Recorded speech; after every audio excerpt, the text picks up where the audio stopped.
the sun is plasma, right? Aurora borealis, the northern lights, is plasma. It's the fourth state of matter. It's what happens when the electrons and the neutrons become completely disassociated.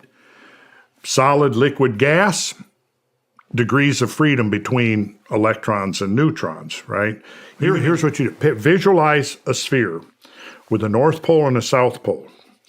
And now let's say you collapse that sphere so that the North Pole and the South Pole meet at the equator. So now you've got this like indentation in the north and the south. Well, like what two happens? cones. Yeah, like cones. They're like cones, right? Well, what happens, and this is I'm rudimentary in understanding this, right?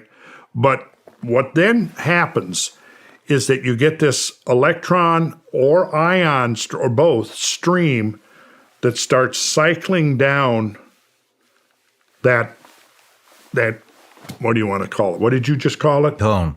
A what? Cone. Cone. Like a funnel. Starts perfect. Starts spiraling down that funnel, and as it's spiraling down, it's increasing and increasing in rotational velocity.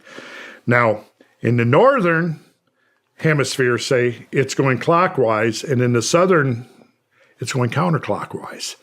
And they meet at the equatorial plane. And that's where something really interesting happens that I don't understand. Well, in the machines that are being developed, they work by generating microscopic cavitation bubbles. And then those cavitation bubbles are subject to very rapid vacuum and pressure, because if they're fed into, like, say, a generator or a combustion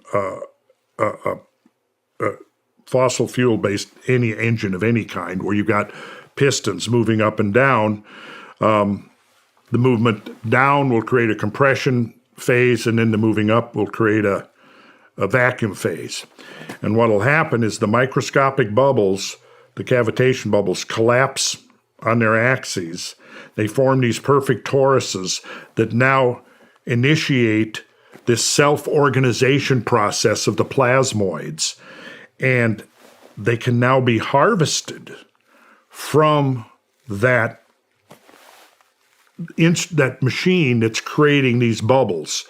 And then they're fed into a series of tubes and cylinders and spheres that are carefully machined to very specific and precise ratios.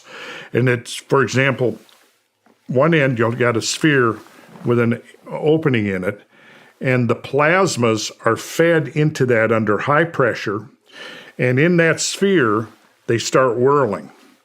And there's a thing and I'm still trying to understand how it works, the Hilch vortex tube, which can actually create two vortices, one whirling one way, and then another one inside it whirling the other way.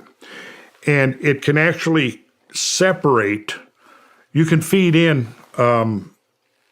air at room temperature, and it separates that into a hot and cold end. And that differential can be up to a couple of 100 degrees difference, right? So this thunderstorm generator can now be hooked up to any kind of internal combustion engine, to a generator, and something really bizarre happens. And I was reluctant to talk about it. You know, I went on Rogan's show with Graham Hancock a year ago last November. And I had already been in contact with Malcolm, one of the preeminent inventors and developers of technological applications of plasmas.